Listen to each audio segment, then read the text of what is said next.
to call the committee meeting of ordinance to order on Wednesday, January 12th, 2022 at 6:30 p.m. With me, I have Councilors Rivera and Councilors, I want to make sure I don't mess up your name, Maldonado Velez. And Councilor Givner has let me know that she will be a little bit late, but she will make it.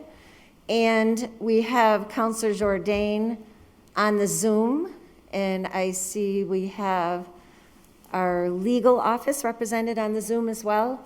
In chambers, we also have Councilor McGivern. So welcome. So just for a couple of housekeeping items before we get going. The matters that are on our agenda tonight that had public hearings, the public hearings have been closed. So they are on the table for us to discuss. In terms of item 1, that is a new item. And in terms of just general housekeeping, so if people are addressing each other on a matter, whether it's on the Zoom or in the committee, please address the issue through the chair. And my goal is, hi Coco. I let them know that you knew that you'd be a little bit delayed and you weren't very much at all. So Councilor McGivern has arrived. I'm calling Joe McGivern and Cocaine Givner. Excuse my fracturing. So we have the full committee with us.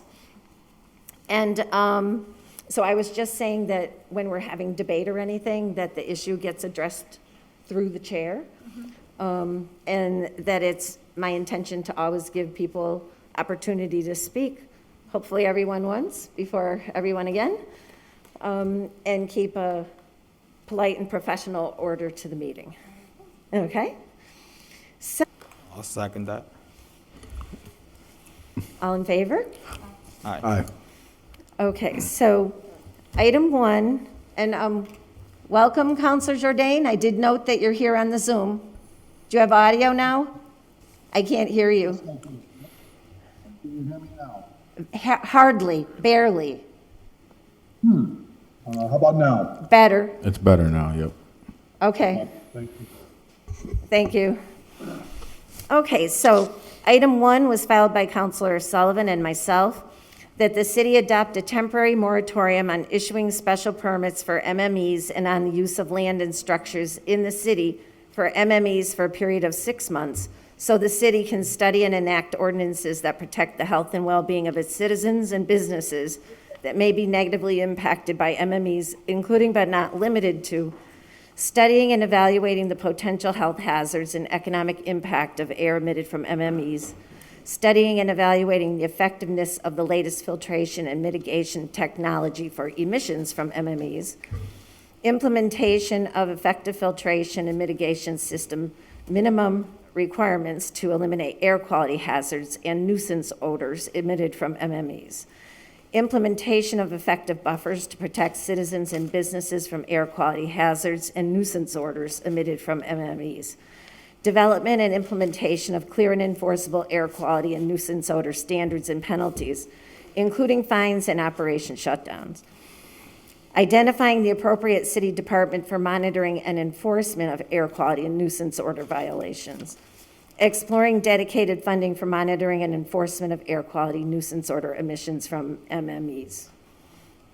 So that is on the table before us, and there has been a lot of discussion that relates to this that came up under the public hearings relative to the special permits. And so this is on the table before us for discussion, questions, debate. We do have our legal department present. Can I make a motion to suspend the rules and ask legal to weigh in on the Your moratorium? Yes. Is there a second? A second. All in favor? Aye. So the motion passes to request legal to weigh in on the question of whether it would be legal for the city to enter into a moratorium at this time. Do I have that right? Yep. Okay. All right. Yes. Good evening. Hi, Attorney Counselors? Degnan. Hi. Yes, well, as Councilor Bacon, Chair Bacon correctly stated, there's not a public hearing for the matter that we're discussing right now. And we do have to be careful in terms of the specifics because we don't want to violate the zoning act. Because I think everyone there knows that this, if you're gonna pass an ordinance like this, it has to go through the public hearing process. So I just would like to state that. And I'm sure the counselors know that. So I don't want to get too much into specifics here for fear of violating the law. So if there were, I'm not sure if there were specific questions or general questions, how you want to handle this? So if I could follow up on that, I think before we would move to advertise for a public hearing relative to the zoning change, we would want to make sure that it's in order to pursue it properly in the first place. Because what would be the point of having a public hearing if we're not in order to actually have a moratorium? So I think we're just really at this point looking to see if we're in order to pursue the moratorium. Madam Chair? If I may. So if you, hang on, I have a committee member that would like to add to the question. Councilor Rivera? Yeah, so there's a document that I was sent with regards to like the Cannabis Control Commission that has some terminology around not being able to pass a moratorium after, I believe they set up and have invested a certain amount of money or something like that. I don't know the exact detail, but I have the email here. I tried to share it with the rest of the committee last night because I got the information last night. It's probably too late, but I was wondering if you knew anything about that. Can I weigh in? Sure. Can I win? So I believe the document that Councilor Rivera is speaking of is the guidance for municipalities that's put out by the Cannabis Control Commission. And within that document on page 14, footnote 42 states that moratoriums on marijuana businesses are no longer permissible. So that seems very explicit as to moratoriums are no longer permissible. So I'm just back to the original question, I guess, is it something that we can even do as a city? Yeah. So Attorney Degnam, that is the context of the question. The earlier context of the moratoriums was at the beginning when people were developing ordinances and some communities voted against having marijuana, other communities voted for it. And in the early days, a number of communities instituted moratoriums on any development of any zoning for any marijuana. I believe that is what the reference in the guidance is for. In the actual law, it states that you can't unreasonably prohibit it when the people voted for it. So, but nonetheless, that is the question that has been raised before we would go and advertise for a public hearing relative to establishing a moratorium. So I guess we would be interested to hear if you think we would be in order to pursue setting up the public hearing, or if you think it would be out of order to do that. I think that Attorney Bissonnette has his hand raised. Oh, okay, yes, I do see your hand. Attorney Bissonnette, welcome. Thank you, Madam. It's good to be here. I did want to weigh in on this particular question because of the impact that footnote 42 in the municipal guidance book from the CCC is having on communities like Holyoke that are discussing at least some moratorium for some reason. At this point, the CCC's footnote was a surprise to many in the municipal law profession and have been, has been a bit confusing today because there seems to be no statutory reference in the enabling statute nor in the language of the referendum that passed. Additionally, this also would bring the question of, having once begun, is Holyoke unable to limit the number of licenses that it issues, number of permits, number of HCAs that are allowed? So I will caution that coming in the spring, I expect the legislature will hear many of these concerns about the role of municipalities in this process, most of them from the business community who are complaining about the impact fees. We will have to address that as a community. However, right now, according to the CCC, moratoriums are not allowed. I expect that to be addressed going forward, but I think overall, it seems like the industry is still in early innings here in the regulatory process. Things are still subject to change. This might be a good time for us to pause and consider options in terms of the licensing process.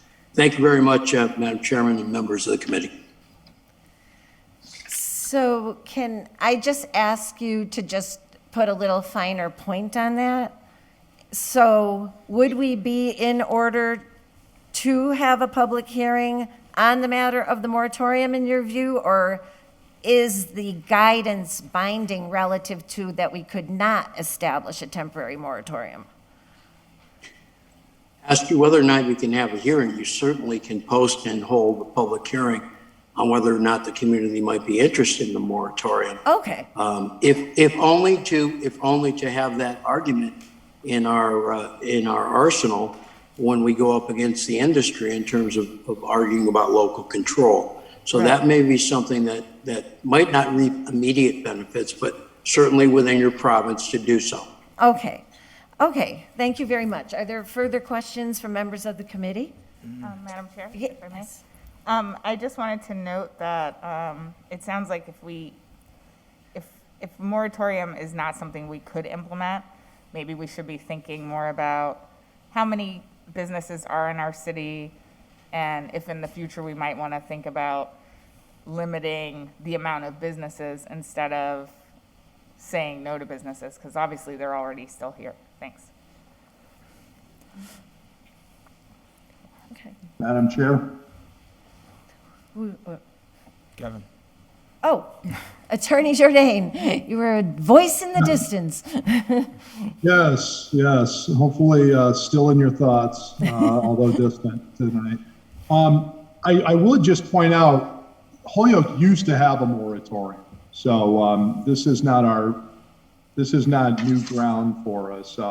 When the law was passed, we adopted, I think it went about a year and a half where we had a moratorium from 2016 until we passed the regulations that we currently have today in late 2017 on marijuana. So Holyoke did previously, but it is also accurate to say that a community that adopted it, even if it was by one vote, I believe this is accurate, that you could not pass an ultimate ban. You could regulate considerably, but you could not pass a ban on these. That opportunity was reserved exclusively to those communities that had voted the question down. And those communities could have an outright ban completely. So, but we have great discretion and jurisdiction over allowing these and the zoning and setbacks and all of the things that we do to regulate these types of facilities. So, but I don't believe we could just impose another flat-out moratorium. At least that's my current interpretation of it, but always willing to hear new information. But that doesn't mean we're under any compulsion to grant anything either. So we have wide discretion, and I think that's been upheld, the council's authority on these discretions, as long as we follow all of the 30A section 14, we don't do things that are an error of law. We don't make arbitrary and capricious decisions, all of that. But we have pretty wide discretion as to things within our special permit granting authority. And that's been upheld in the courts previously. Okay. Thank you, Counselor. And I'd just like to welcome Counselor Tessa Murphy-Ramboletti and Counselors Will Puello to the chambers. And I'd like to recognize Counselor Murphy-Ramboletti. Thank you so much. And Kevin is correct. Counselor Jordan is correct in that we did have a moratorium when it was pre-adult use. But I also, just for the record, I do want to acknowledge that the state statute does say that a moratorium can be implemented. However, it must be put before the voters Right. on the ballot. And so if that's a discussion we all want to have as a city council, I think it's worth having. And I just wanted to put that out there that we could do a moratorium. It just would have to go before the voters. Right, and to Attorney Bissonet's point, there's a bit of a moving target here with a number of moving parts. And if I understood him correctly, he seemed to find some value in us holding a public hearing so that we could be hearing some of the interests and concerns relative to the developments that are still being ironed out. So that, to me, will be at the will of our committee tonight. I think it's good to have public process and have people have their input, particularly when we have a relatively new industry. And we also have an urban renewal plan that hours and hours and weeks and months of work went into. And our community is a little bit unique in that we have a lot of mixed use in our downtown, whereas a lot of downtown with industrial areas are quite separate from other uses. Our downtown is very interspersed throughout it. A comment was made, hindsight being 2020, that originally we probably would have been better off setting up an overlay district, but that water's over the dam. So we are where we are. And so now I think our challenge is to find the win-win so that we can keep welcoming new businesses, but we also make sure that we are supporting and not hurting our long-standing businesses that have been part of the renewal of our downtown. So I think that's the challenge before us. And if that can be vetted out in a public hearing relative to talking about a moratorium, to Attorney Bissonet's point, it might give us some data to talk about with the commission. And I would note, just for the benefit of our newer members, I have a document that shows that we've approved over 30 special permits for marijuana already. So it's not like we've been unfriendly to a new industry. I believe, if my information is accurate, that we are the highest grantor of special permits in the state, second only to Boston. So there is a point at which we, as a population of 40,000 people, also become saturated with a certain particular use. So in any event, is there anybody else who wishes to be heard on this particular order at this time? Councilor Rivera? Yeah, I guess if I'm understanding clearly, it's having a public hearing just to possibly hear if people are interested in the possibility of a moratorium. Okay. And then the other piece for me, with regards to, and I understand there are a lot of industries in the community, and I am also afraid of the saturation. But the thing I kind of want to highlight is that we kind of don't want to put a hold on some of the small business owners that have been putting in a lot of work. And to be honest, there are a variety of different ones that are kind of homegrown. You know what I mean? Like Holyoakers that are through and through Holyoakers. And that's a difference between having 30 people come in that are large companies and have millions of dollars. And we have people that I possibly went to school with, or other people within the community know, that are in the process of trying to get licensing themselves. So that's the only fear I have. And I want to kind of take care of Holyoakers first And I think that I'm not against, I guess, the idea of having a public hearing, but I don't know. Madam, I guess I'm. Okay. Madam Chair, what I'll say, I don't know if, Sir, say- sorry. Following Councilor Rivera's line of thought is just, time, this is time, right? So public hearing is a couple weeks. It still has to come down to a vote if we wanted to put up the moratorium. And I feel like we can better use our time by actually addressing the issues that we hope to address while the moratorium is happening. So even realistically, we follow the order that's laid out in front of us. It wouldn't happen until the vote in November. From then, like, the moratorium wouldn't even take effect until like at least a year from today.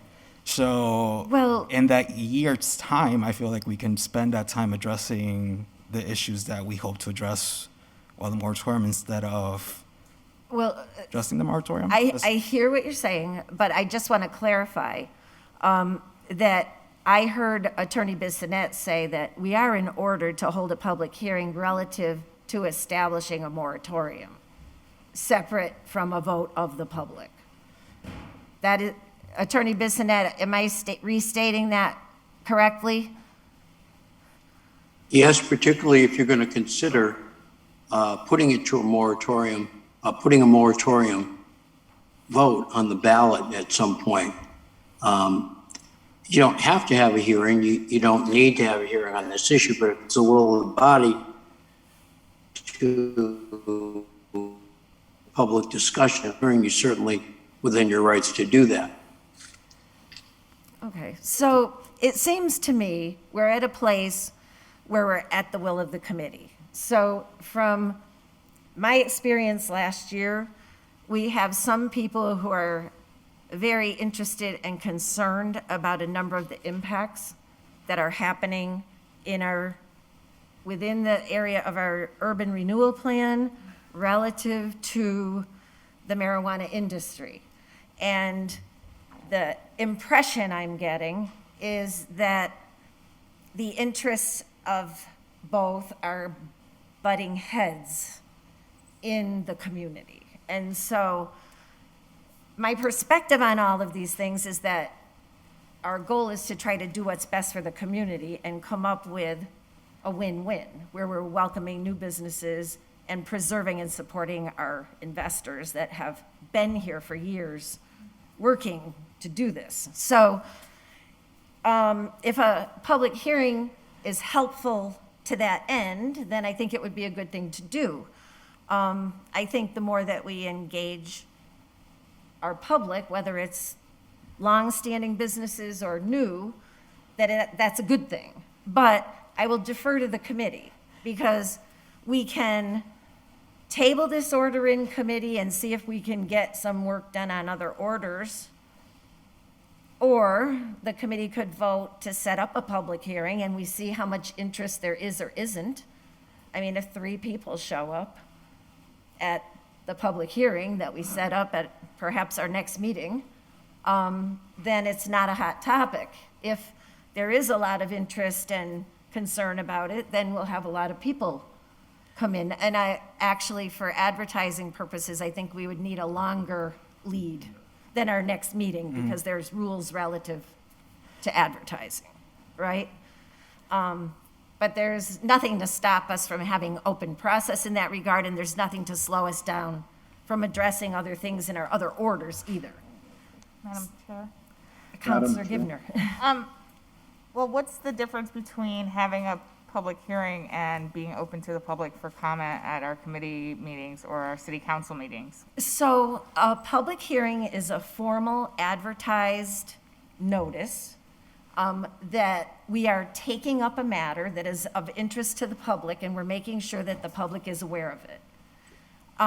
It is a practice of committees that when interested people have come down and said we want to speak, that committees typically suspend the rules and listen to the people. Right.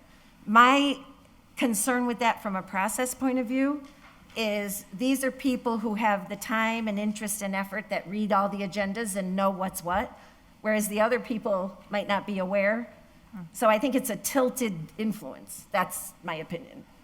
I like to do things in a transparent way, put it out in the public, and then see what the interest is. So it would be my preference always to have it in the public, but I will defer to the committee in this regard.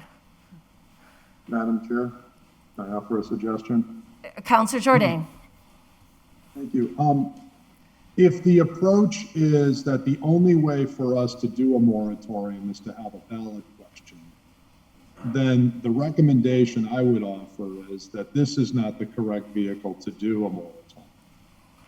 That some counselors should file an order if this is the desire to do this. And I'm kind of intrigued. I did not really see that there was a big appetite to do a moratorium, but if there is, I'm kind of interested to hear that debate and that discussion. But somebody should file an order to create and put this on the ballot, to actually do that, so that we could theoretically have something actionable by the city council to vote on. What we have before us doesn't appear actionable, because if it is going to just simply be a discussion, and it would only be possible if we put it on the ballot, then someone's going to need to vote to put that on the ballot and make an order to do that. So I think we should use that order as the proper way. Someone could file that, we could send it to ordinance, and if there's an appetite to do this, and there seems to be a level of support on the council to go in that direction, then we'll have a meeting at that time, and then we can invite people relative to that order. I don't think we really need what we have here today in front of us to do anything. So, based on the discussion and the feedback from our legal department and the other comments, are you suggesting then that we would consider this complied with, that we have addressed the opportunity, and that at the moment we couldn't establish a temporary moratorium in the moment anyway? Right. Is that that's basically, basically what I'm I hearing. mean, I have an open mind on it. I mean, if other people think we can do something with what we have here tonight, or there's more discussion, happy to hear it. But it would seem to me that the proper avenue would be to close this out, consider this complied with, and if some counselor wants to put this on the ballot, then by all means file an order to do that. Yeah, and I would just offer by way of background, I think it was when all the issues started coming up about the odor issues, and that it's becoming a much more known problem throughout the nation, and there's a lot of parts of the country that are way ahead of us with the industry that have experienced more of it, that it might be a good idea to take a pause, address those things so that we don't end up with a whole downtown that has, the whole cannabis odor throughout the downtown, and that it's affecting the businesses down there. So that was some of the thinking that was shared with me relative to the moratorium, out of a concern of that sort. But to your point, we can address that through other ordinances and modifications to the current ordinance. Madam Chair? So, Right. Counselor Givner? So what is keeping us from doing these studies in the meantime, instead of continuing to wait and discuss? Why aren't we figuring out how to do some of these studies, figure out if there is an actual problem or not? Because it doesn't seem like we can pass a moratorium on our own today, and No, we it seems can't. like there are concerns. I'm not sure how many people of our public are concerned. It seems like a very mixed bag of concerns. And I think that's correct. And there is nothing to stop our planning group and our public health department from doing studies and collecting data and looking into and providing advice to our committee in terms of how we might improve our ordinance now that we're gaining more experience with it and we're beginning to hear the concerns. I'm sort of viewing the concerns that were raised in the public hearings last year as sort of the shot across the bow. So I'm not inclined to kill the messenger in that regard. I'm thinking that's an early reporter of something that could very well become a really big issue in our community. I think even if we say complied with, but we urge our departments to really look into this, and that we will be actively looking to make our ordinances stronger in this regard, so people have a path, a clear path of enforcement that they can access. You know, that's perhaps a very good message too. So does somebody want to offer a motion? So I on was this? going to say that I Oh, would I'm like sorry. to. Councilor Rivera? I'm sorry. That's okay. So I would like to say, I would like to make a motion to say that the order is complied with what you said at the end. With having the departments actually studying or at least going through the process to try to study how to mitigate some of the issues that have come up. Okay. Did I hear a second from you, Councilor Jordan? I did. I'd like to second his order, his motion. I also think it would be in good form. There's nothing that prevents the five of us on this committee or others from filing an order that also says all the things that Councilor Rivera eloquently just stated, which is, you know, we want these studies to take place. We don't have to rely on the goodwill of the department heads. We could file an order that asks them to do these things, and then we send it, to those department heads with a copy to ordinance for us to monitor and periodically have them come in and give us updates. That's probably because I think it's a good idea to have these things reviewed and make sure this level of accountability is occurring. So I'd be happy to co-sponsor that with other counselors because I think that's a good suggestion.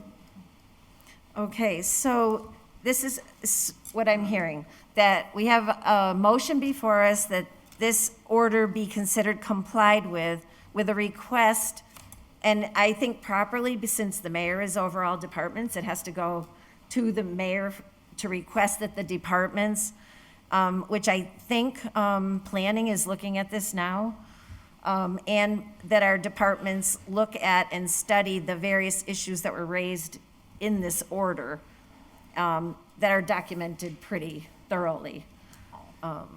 Does that sound right to everybody? Yes. Okay, then all in favor? Aye. Aye. Any opposed? So that passes 5-0. Okay, so now on to items, and this is just a procedural matter, okay? We have items 2, 3, and 4 before us that are all of the same type of an action. We also have items 6, 7, and 8 that relate directly to them. And so what we usually do in a situation like this is someone will make a motion to take up items 2, and as chair, I don't typically make the motions. I can, but I don't typically, but to take items 2 through 4 and 6 through 8 up as a package. Okay. All right, is there a second? We'll move. Second. Second. All in favor? Aye. So now we have all these before us, and we can discuss them all together, but we can still vote on 2, 3, and 4 separately. Okay? So by way of background, I think I'm the only one on the committee that was here for all the hearings, but you all hopefully, and I know it's been a very quick turnaround between being put on the committee and being here tonight, and there's a lot of reading that has been involved. However, from a procedural point of view, the public hearings have been held and the public hearings have been closed. So at this point, it is our duty to act on these in one way or another. We have broad discretion, except that we have a legal circumstance that we are in right at the moment. Right at the moment, our ordinance states that any other use outside of 200 feet is limited. And in the public hearing process, we had objections to these special permits that are both on Main Street. So that's just a matter of the public record. The concerns that were raised were quality of life issues in the neighborhood, impact on the business value and development in the neighborhood, and the fact that our current ordinance at this moment does not allow it. So those are the objections that have been raised on the special permits. And as it was said earlier, as we were talking about the moratorium, city council has broad discretion relative to them. I would suggest that we do need to clean up our ordinance first. Because right now, we are in a situation where we've had objections that have good standing on their own merit, and then we also have the current ordinance language, which limits the ability. Are there any comments or questions? We do still have legal available too, if there's questions to legal. Madam Chair, Counselor Givner. is there anything that stops us from reverting the ordinance language back to the original 500 feet of pre-existing public and private schools? So what we will have to do is there will have to be an order filed new, and there will have to be a public hearing advertised and set up. I have met with our mayor and legal and planning, and what I assured them of is if the orders are filed, I suggested they all be filed separately. Part of the problem was there were two major issues in the current ordinance that have incorrect language in them. One was the buffer, one was planning. I've reviewed those, and I've been on this committee a long time. The errors went beyond Scrivener's errors. They're just errors of content. And there were too many moving parts and too many different recommendations, and the wording became muddled and messy. So it needs to be cleaned up. From a process point of view, I have stated that if the orders are filed, I've talked with Jeffrey already. I asked them to be filed separately so that they can all be advertised together. But the things that take longer, we can spend more time on. The odor matter is more complex. Some of the other matters, not so much. But I anticipate there will be a lot of debate on the buffer issue because there's issues on it, and I think they fairly deserve to be heard. And perhaps maybe some compromise ground can be found. I don't know, but that's the matter for the public hearing.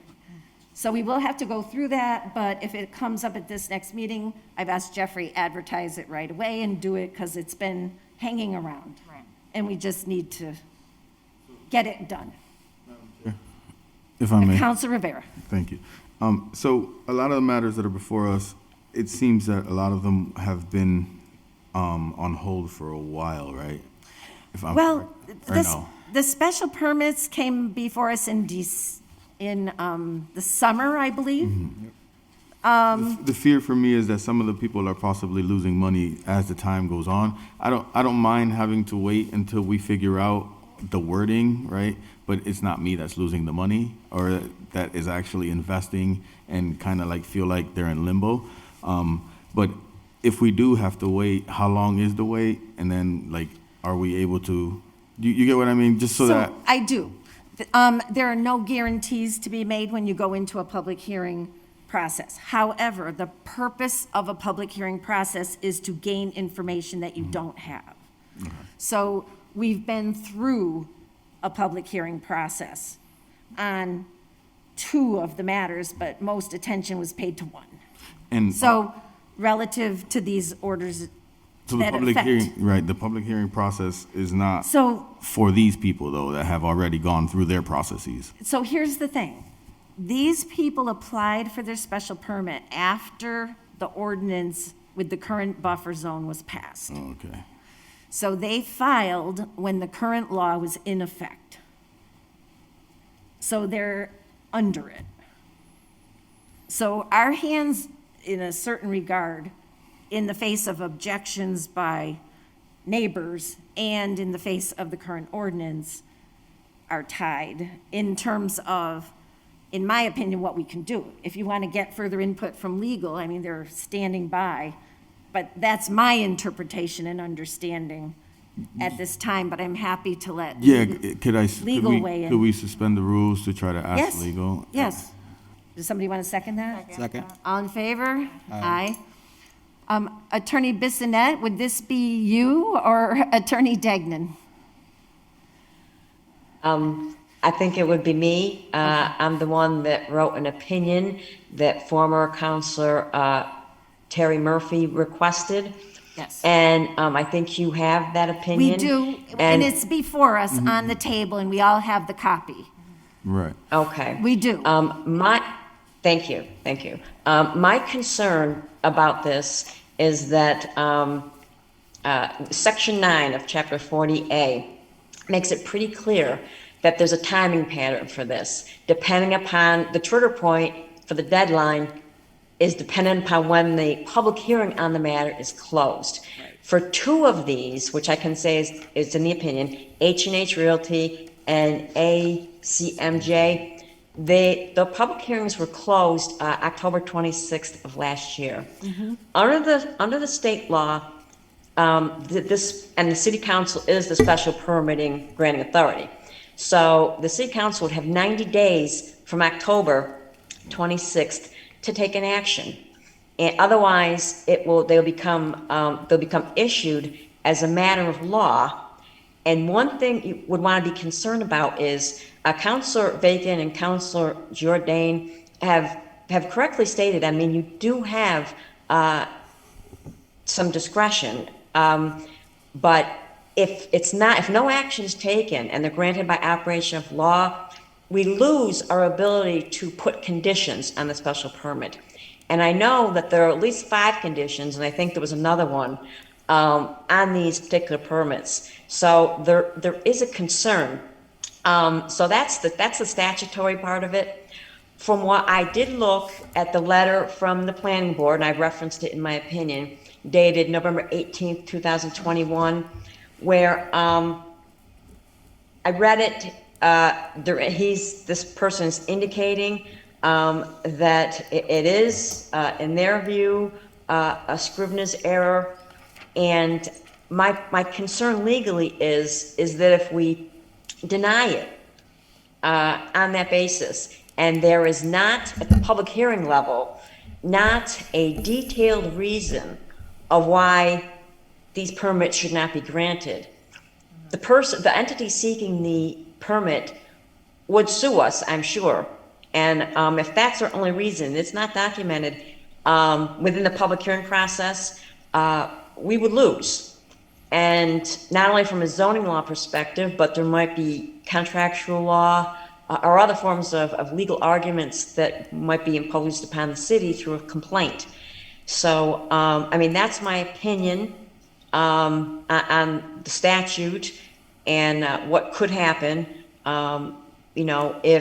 if we don't take action or if we deny it without having proper documentation from the public record. And I'm just looking at the planning board letter and looking at that, at least I, myself, did not see anything from the planning board that would indicate that. But that's what I saw. So that's what my opinion is all about. And it's with respect to those two. I think Can Alive, I think that one closed later than October 26th. But the other two were a little farther away. So I just wanted to mention that. Thank you for that. So in the public hearings, we had objections from local businesses that are in the neighborhood of the applicants, speaking to quality of life, value, and how it potentially conflicts with the urban renewal plan in that area. So to me, those are quality of life issues that are within the realm of the council. And how do we, in addition to those objections, square a recommendation to approve against an ordinance that stipulates otherwise? Because I hear what you're saying about the Scrivener's error, but there were 2 forms of language sent, and the forms of language that were used were, interchanged and put into form.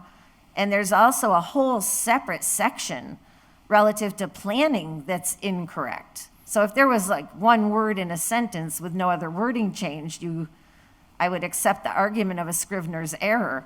But when there's two different topics and it's in the context of wording that was changed, then I just think we're beyond just a one-word issue. I hear you on being sued. My reading of the 3 letters that we all have before us in committee is that take your pick, which one might be inclined to sue the city. I think, they've all sort of articulated, if you do this to hurt me, then I might do that. So, I think we're in a little bit of a catch-22 in that regard. But having said all that, everybody has heard the different opinions. Everybody has read the different opinions. And so I do think, as a committee, we need to make a recommendation on these special permits to the city council.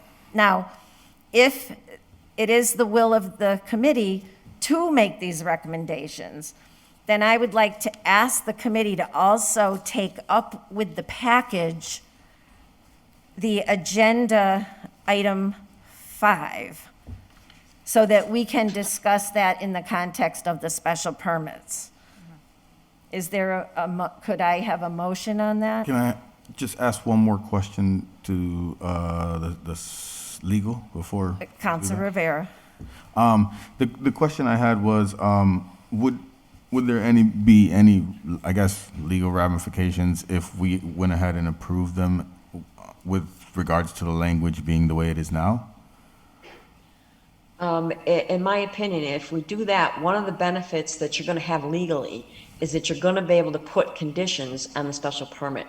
And I hear you, and I understand what Councilor Bacon is saying, but I think in the backdrop, we also have to consider the recommendation of the planning board, because if we are sued, that's going to be Exhibit A. So we want to be very careful about that. If you make a recommendation to approve them now, you can approve them with conditions, and we would still work on the ordinance, because I understand what Councilor Bacon is saying. It does need, and she said this very early on, and it's true, we do need to clean up this ordinance. But these people are really far into the pipeline here.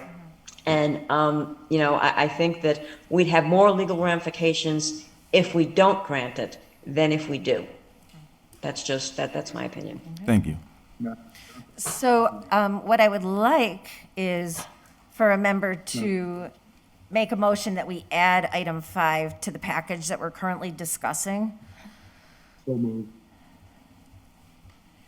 Is there a I'll move second? that. Is there a second? Oh, no, he's moving it, you're seconding it. Okay, all in favor? Aye. Okay, so item 5 is that the health director, building commissioner, and any other relevant city official meet with the ordinance committee to discuss odor mitigation at marijuana entities in Holyoke for the purpose of amending city ordinances, which would require a public hearing, and/or adding language to the list of conditions typically added to the marijuana special permit. So I put it on the agenda so that we could do that. Now, this was attempted by Councilor Murphy at the end of our last session. I felt it was a very good and a very reasonable condition to put onto a special permit. Understanding that nothing is perfect, our current ordinance says if a person with normal smell smells something from a marijuana facility that they find offensive, that is the basis of a complaint. That's what our ordinance says. Now, what it doesn't say is what happens after that.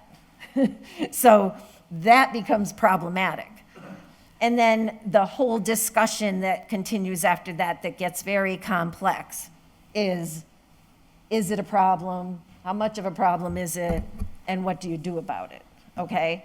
But it is certainly within our discretion, particularly as we have things butting into each other closer and closer and closer, with people who say want to have outdoor dining next to this and that, and they're starting to get complaints from tenants.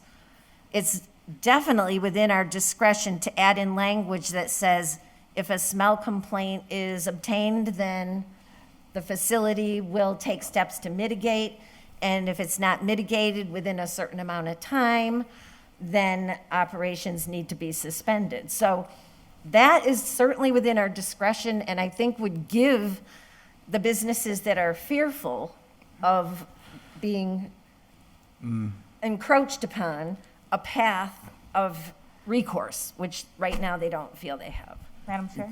Counselor. Excuse me one second, Madam Chair. Can we recognize Counselor Jenny Rivera, who's also on Zoom?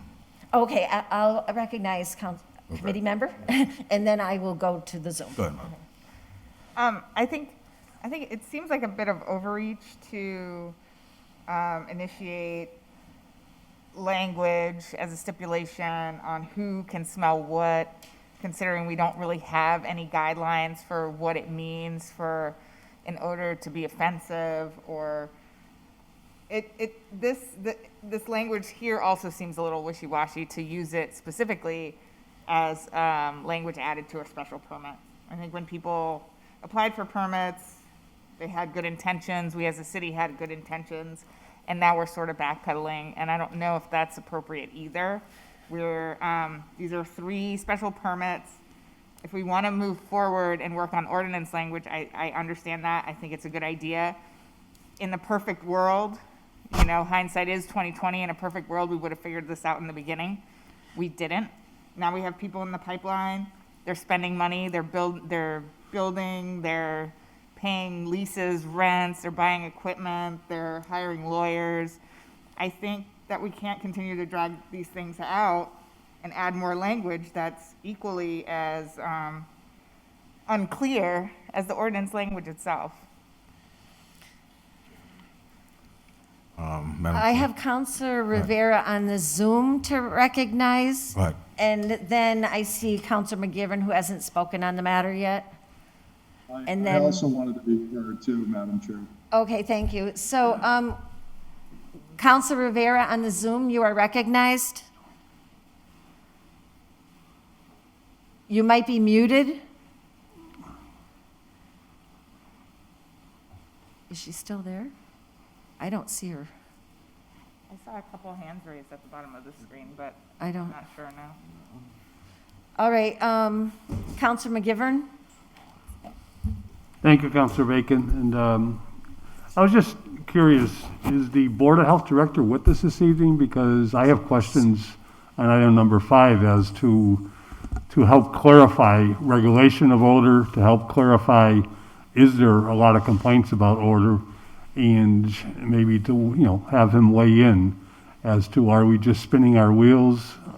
Special permits and zoning, and this is more about zoning than it is a special permit. And we agreed to allow manufacturing of marijuana in certain zones within the city, the same as we do any use, and we control it by zoning. We agreed to do it by special permit. To me, it's more about location and making sure that there is the petitioners and the people who are coming in are going to abide by state regulation and by health code regulations, obviously. But we don't have to add conditions and conditions and conditions to a special permit if the codes are already out there and if the state regulation is already in part of Mass General Law. So if item number 5 is off the table for discussion, is our Board of Health Director with us? I do not, is he on the Zoom? Oh, yes, hi. Hi. Sorry, Council I've been Board of Health. preoccupied, but welcome to the meeting. If I could, Yes. through the chair, just, Sean, I think you heard what I said, but I'm looking for a general discussion of, has your department been receiving complaints about, legitimate complaints about odor from manufacturing of marijuana? And is there sufficient Mass General Law, Health Code law, or city law that allows your department to regulate that and enforce any found problems? So I'll answer that in 2 parts. The first part about have we been receiving complaints, the answer there would be no. We are not receiving complaints. I'm not aware of any complaint that we've received since I've been director about odor from the marijuana manufacturing establishments.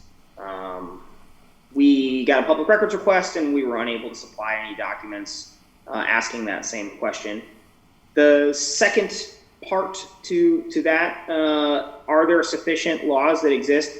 I would say yes, there are sufficient laws, and then to sort of tail on that, it would be how the city of Holyoke would like to go about enforcing those laws that I think would merit the most discussion when it comes to enforcement and what standardization of penalties look like. I did a little homework on this, and so there are a few sections of law that I just want to sort of get out there for purposes of the record. The first one would be Mass General Law, Chapter 111, Section 122, which is often called the Public Nuisance Law. It's an older piece of public health law that essentially says that the Board of Health shall examine into all nuisances, sources of filth, and causes of sickness within its own town or on board of vessels within the harbor of such town, which may, in its opinion, be injurious to the public health. It goes on, but essentially it gives the Board of Health kind of broad discretion to declare something a nuisance and levy a fine up to $1,000. The next part of this would be the DEP, Massachusetts Department of Environmental Protection, also regulates noise, odor, and dust complaints. And specifically when it pertains to odor, there is a section in the Code of Massachusetts Regulations that would be 310 Code of Massachusetts Regulations 7 is the whole document. And specifically for odor, noise, odor, and dust would be 310 CMR 7.09 and 7.10. And those sections, while they are DEP regulations, discretion is granted to Board of Health to regulate, in the context of our discussion, air pollution. And so the way that the state defines air pollution, it's also a little general, but essentially air pollution means the presence in the ambient airspace of one or more air contaminants or combinations thereof in such concentrations and of such duration as to A, cause a nuisance. That term nuisance kind of used by Massachusetts frequently to describe things of this nature. B, be injurious, or B, on the basis of current information, potentially injurious to human or animal life, to vegetation, or to property. Or C, unreasonably interfere with the comfortable enjoyment of life and property or the conduct of business. A little bit subjective, just like the nuisance law is a little bit subjective, the eye of the beholder. And then finally, the last section I would say that's relevant here is if we were to look at another Code of Massachusetts Regulations, you look at 935 Code of Massachusetts Regulations 500, which is the adult use of marijuana. There's a section in there that mentions the complaints process. That's 500.302. And this is early on, so some of the language in here is a little outdated, but it says, in a time and manner determined by the commission, referring to the Cannabis Control Commission, a dedicated telephone number, email address, or other means shall be provided for members of the public or consumers to notify the commission of complaints regarding marijuana establishments or marijuana establishment agents. And it also says under Section 2 of this same section, the commission may, at its discretion, investigate or decline to investigate any complaint or refer a complaint to another law enforcement or regulatory authority, which would be perhaps the DEP or a local board of health or another agency. So I would say that as odor is concerned, there are a variety of avenues that you can look at. What I think would be the most relevant part of this discussion is how would the city, should these odor issues arise, complaints arise, how would the city like to standardize enforcement? Because essentially, in these sections, enforcement could be fines, it could be a notice, but because they're kind of scattered across several sections, there's not a standardized escalation of, you start with a notice, then a fine, then something of that nature. Those things are left to the discretion of whoever is in enforcement. Thank you very much. That was very informative. That was Councilor McGivern, did you have a incredibly follow-up? informative, Madam Chair, and it answers all my questions. You know, what's going on with the business of special permits and bringing business and jobs into the city? And I would just note that in our current ordinance, these referrals are stipulated to be made to the building commissioner. So it seems like that should be something that would be corrected. And it seems like if we have all these legal references that we can make relative to enforcement, it would be proper to make applicants aware of them and the need to comply with them also. Would that seem a fair thing from the members of the committee? Because it does say in the ordinance there's a vehicle for people to complain, but it doesn't really say what the basis is, which he has provided us with. So would members be comfortable with saying as a condition that people would comply with these laws as articulated by our Board of Health Director? I guess, Madam Chair, if I may. Councilor Rivera, and then I have Councilor Jourdain in the queue He still. can actually go if you want. Councilor Jourdain? Thank you, Councilor Rivera. So, Can you get a little closer to your mic? All right, I have a few questions relative to process here. I'm still not over the whole process part. First thing that comes to mind is, what was the ordinance in effect on the time that these applicants filed their applications? That to me is the key operative question, because if when they filed their applications and the law said that they were not in compliance with the setback requirements in the ordinance at the time, that's the showstopper, okay? You would be barred from granting a special permit if they're in violation of the setbacks in effect at the time of their application. If someone is alleging that that was changed after they applied, then I could see, looking the other way, okay? Because they're only governed by what was in effect at the time of their application. So my question to Attorney Dignan is, was the ordinance relative to the setback requirements in effect at the time these two applicants, the ones that were concerned about timing out, were those in effect at the time that they applied? I think that'd be a good question for planning, because there have been many issues. The buffer is only one, and so I really can't say with any certainty what the ordinance was at the time. I'm kind of Johnny come lately to this, so I understand the question. That's a key fact, because all this, and I read your opinion, and I respect your opinion, but I will say a couple of different points. One is, first thing is, what the planning board recommends is nice, but I've got case after case after case that have gone through the Superior Court. We're not bound in any way about what the planning board recommends. In fact, for a while, it was almost the rule that the council did the opposite of what the planning board did, okay? So that it's actually more the rule than it is the exception about how the council handled planning board recommendations.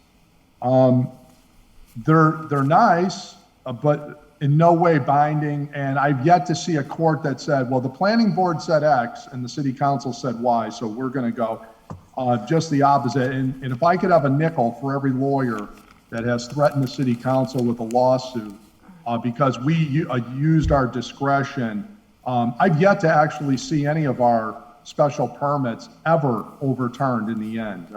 We once had a Superior Court ruling against us, and then that was appealed and we won it at the appellate level. I think of the Brown Avenue 24-hour special permit granting is my citation on that.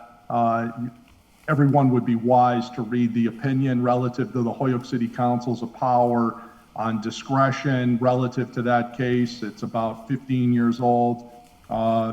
Really reinforced our opinion on it. But coming back to this, If they applied and that was the law at the time, there's nothing else to talk about as far as I'm concerned. We cannot be going around granting permits in violation of our own ordinances.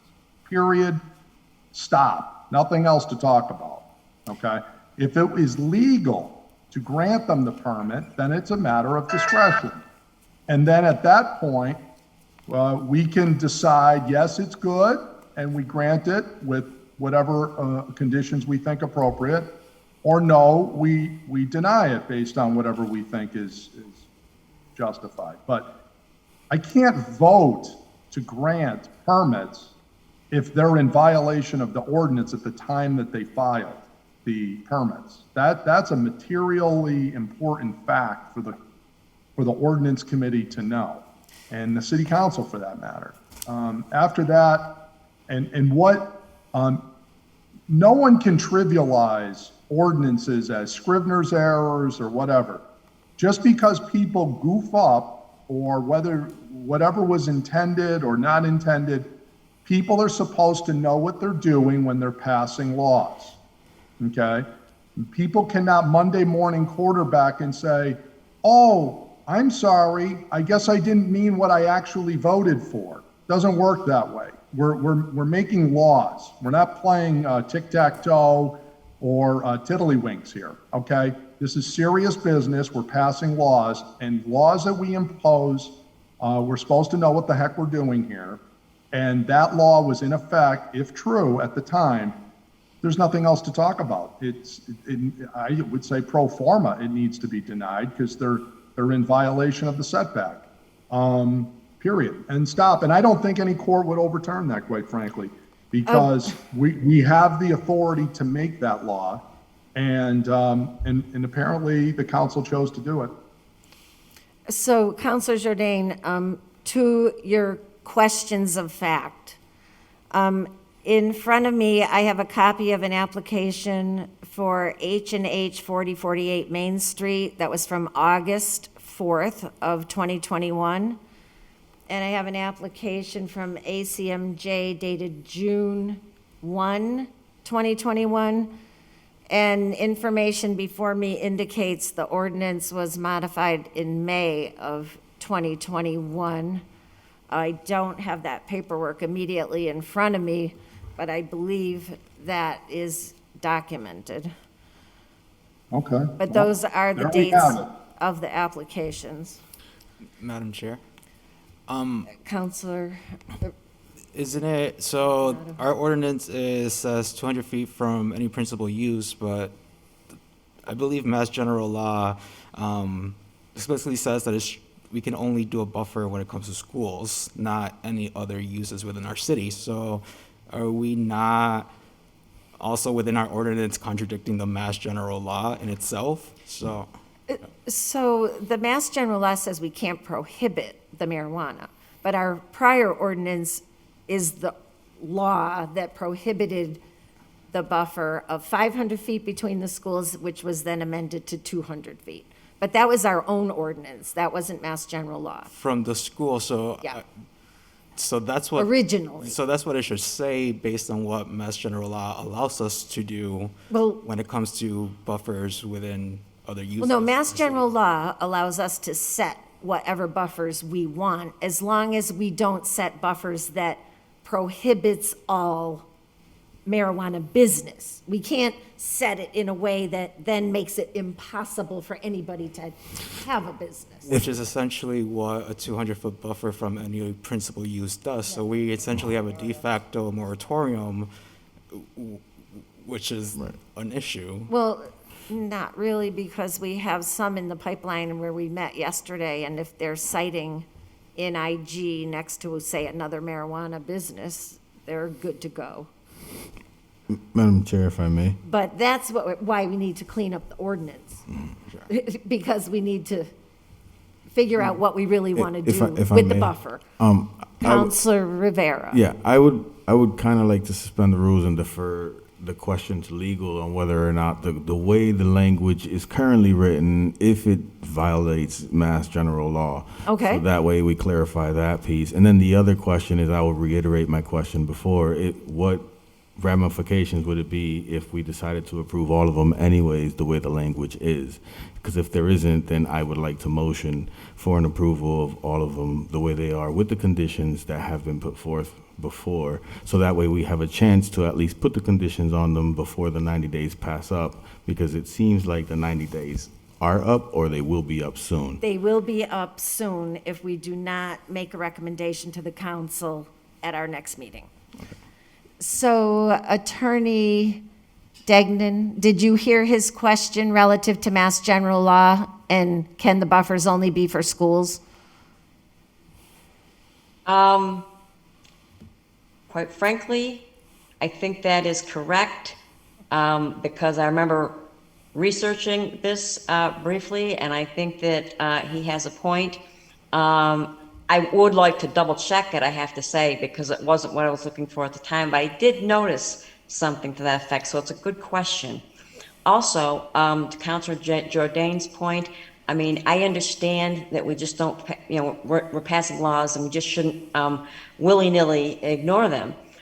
This ordinance does have to be cleaned up. My concern is how far these people got in the pipeline. That's the issue. I don't mean to suggest that our ordinances don't mean anything, or that we should, just ignore them because a few people want to. Not at all. But we have an issue here. We have people that have gone through the process, they've gone through planning, they've gone through ordinance, they've gone to city council, they've invested money, they've done an awful lot. And I'm concerned that denying the permit in this stage, and again, I think there has to be, for denial, there's going to have to be discussion. You can bet that the plaintiff is certainly going to make the discussion.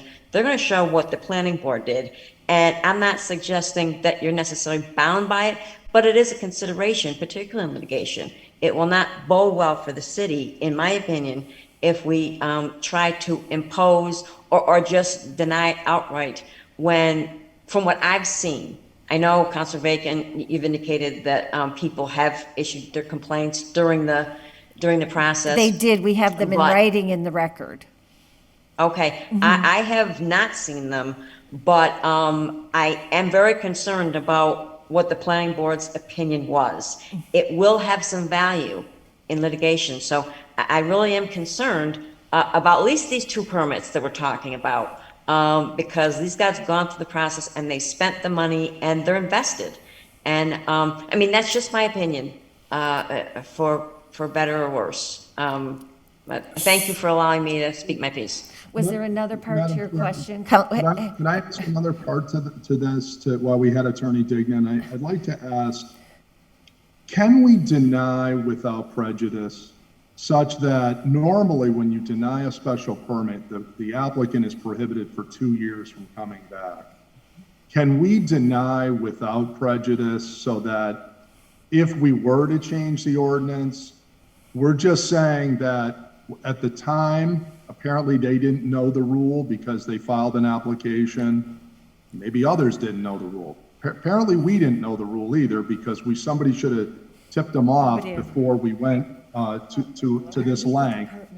Apparently this was discovered some point late in the process. I wasn't here, but nevertheless, maybe the middle ground is, it is denied without prejudice, so that if the council wants to change the ordinance, these individuals could come right back and reapply with the new ordinance. That seems to me to be the correct form, versus if I was any of the objectors, I mean, my obvious response to this would be, you just granted a permit in violation of your own ordinances to someone who wasn't eligible to receive it, and prove that wrong. I mean, that would be, if I was, upset abutter or otherwise, or some complainant against this, that would be my claim. I have to say that with respect to your question about, denying with prejudice or without prejudice, are you asking if the entities that we're denying now I mean, are you saying that they'd have to go through the process all over again? Or just that they can just say, okay, we fixed the ordinance, so apply now, and not have to go through the public hearing again? No, I think they'd have to follow the process, but they wouldn't have the 2-year bar that typically special permit holders have. Normally, you're precluded from reapplying for 2 years. So I wouldn't want them to be in that situation. They would be able to come back right away.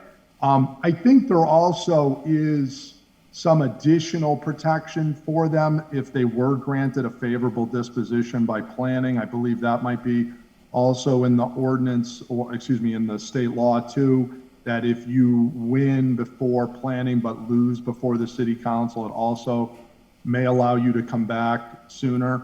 It's been a little while since I read the zoning act, but I believe that also may be in there.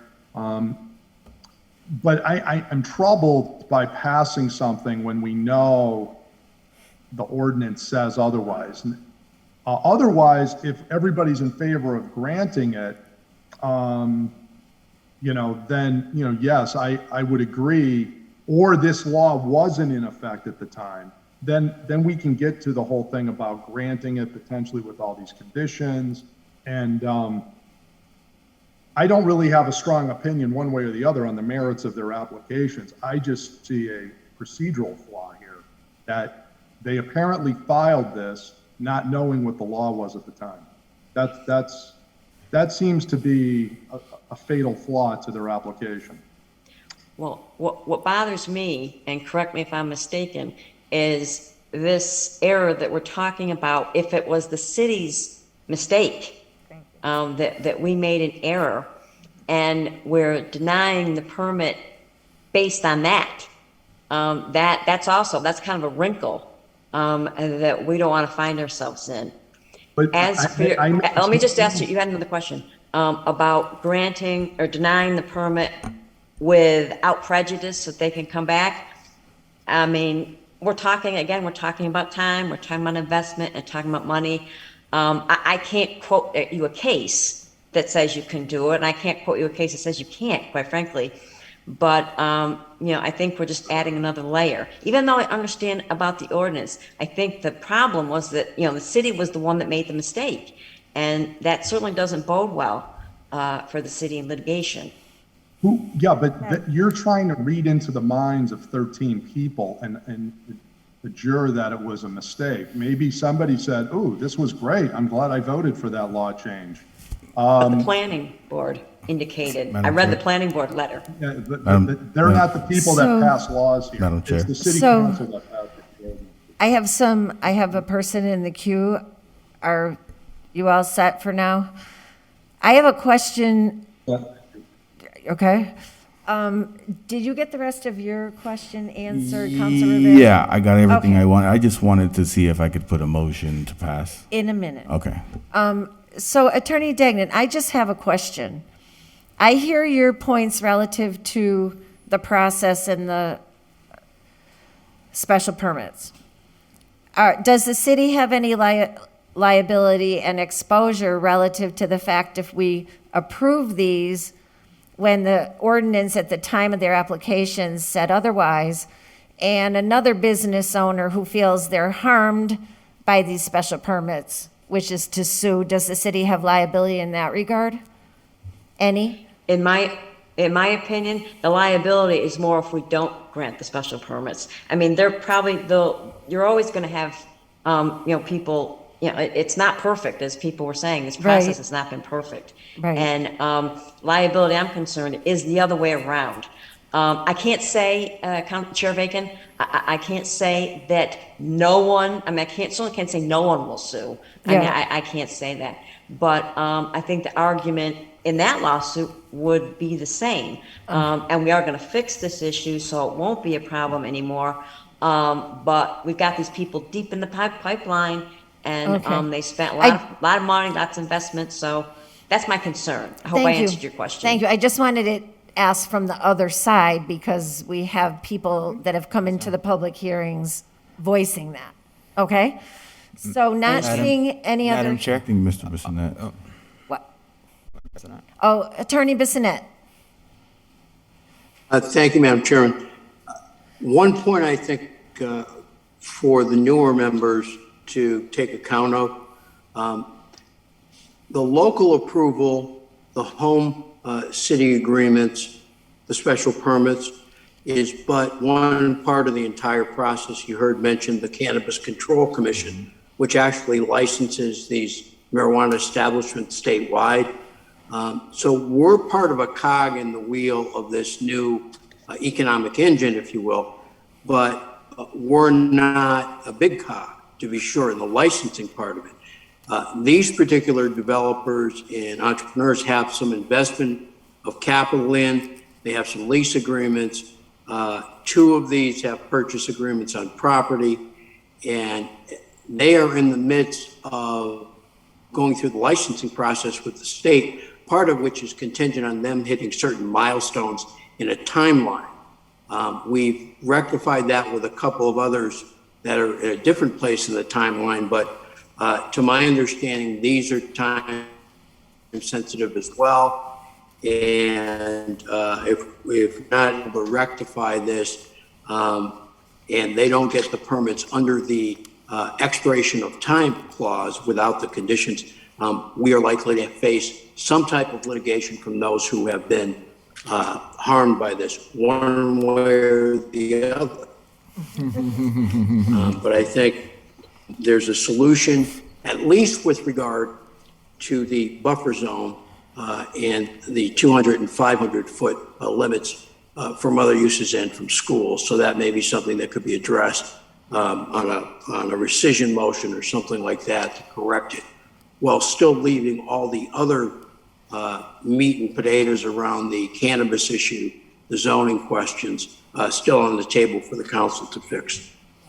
Thank you, Madam Chair. Thank you. Okay, so not seeing Madam Chair? any, yes, Yeah. Counselor. Can we have a request for, because it was brought up around the buffer from the schools, for legal to really look into that matter to see if our ordinance is even in compliance with Mass General Law and what the CCC has put out? Yeah. So I'm hearing a request from the committee to our legal department to research whether Mass General Law does indeed restrict the buffer only to schools. I personally think. Happy to do it. And we had discussions just recently where those buffers could be to other uses. So I'd be very interested to learn otherwise because that's not generally been the understanding. Thank you. And we will have to address that through a public hearing process anyway. Because in order to change it, we've got to do the posting and the public hearing. So we will hear that when we go to amend the ordinance. Okay? So is there, we have all these matters before us on the table.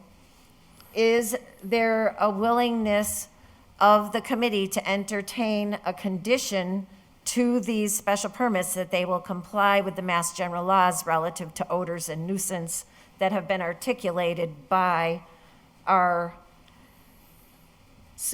Director of Public Health tonight for the committee? That, to me, would be a reasonable condition, and that I think we should add that to any and every special permit that we give out so that they are properly informed as to what the state law is, because that's what they would be functioning under. Madam Chair? Yes, Counselor Givner. Isn't that by default? If someone applies for a permit, they're automatically under Mass General Law and they automatically have to follow the CCC guidelines. So anything that we add should be well thought out, and we should take the time to create ordinances for our city and apply those. But in the meantime, I really feel like it makes the most sense to fall back on the laws that exist, since the ordinances that we are trying to create unsuccessfully are creating problems, possibly legally, for our city. I mean, we don't need to add to our reputation for not working with new businesses, and I don't think that this is going to help us. So just to be clear, we have granted over 30 special permits since we have created. And we the have a ordinance. few in a pipeline that are waiting. I hear you, but let's be clear, we have not been limiting or denying special permits for the marijuana industry.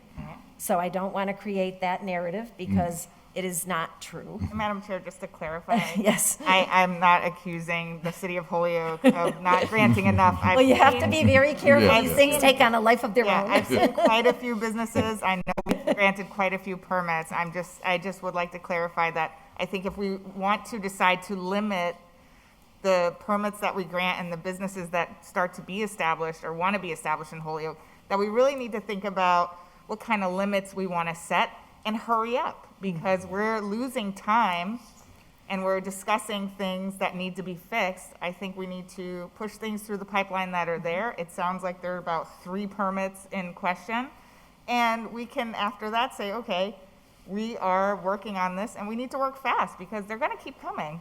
Well, and just remember the context that we're in. We have granted over 30 permits in a community that is a very small community, and we have granted permits second only to Boston. Right. So we have not been limiting in our granting of permits. Absolutely. However, we are becoming saturated. We are beginning to get pushback from well-established business owners, and we can't be tone deaf to them either. Right. Okay, Madam so Chair. that's my only point. I think we've all had our piece. You're right. And I hear that somebody wants to make a motion. Yes. I would hope that in transparency to tell people, since we've been given sightings by our Board of Health Director that I did not know, what would be the problem with putting it forth in every one that we do going forward, that these are the things that aren't stated in our ordinance, but that our Board of Health Director has let us know apply to this business? I'd like to suspend the rules and recognize Board of Health Director Sean. Oh, Second. yes, I see your hand. No, I just didn't see his No, it's hand. That's I'm okay. I would just- recognizing you, Mr. Gonzalez. Thank you. I would just make a suggestion that I alluded to earlier. If we were to add something as a clause, perhaps it could be clarity about the way in which the other counselor's point about the fact that these laws are already in effect by the nature of them existing. It may be useful to, maybe for further discussion, to add a clause that specifies what enforcement would look like if there was a failure to abide by the odor. It's not just saying these laws exist, which may be a little redundant to put on its own, but simply to say this is the manner in which the city of Holyoke will enforce these laws. And that way you're referencing the laws that we're discussing, and also you're being clear about what the penalties for failure to abide would be. I know earlier when discussing order number 1, there was a reference to up to and including closure. I don't know how far we'd like to take things before we get to that point, but perhaps that would provide some of the clarity that we're looking for about the laws that do exist. Thank you. Can I ask him a question? One, if I may. Can I recognize Counselor McGivern, who's Yes. only spoken once? Counselor McGivern, you have the floor. Thank you. Just with a couple suggestions, and I'll leave it be what it is, but the conditions that we've put on a special permit so far stand by themselves. They're, the fear that there would be loopholes where this type of business wouldn't have to pay property tax. The fear that, or not the fear, but the desire that we want X amount of Hoyokers, qualified Hoyokers to be employed by these companies.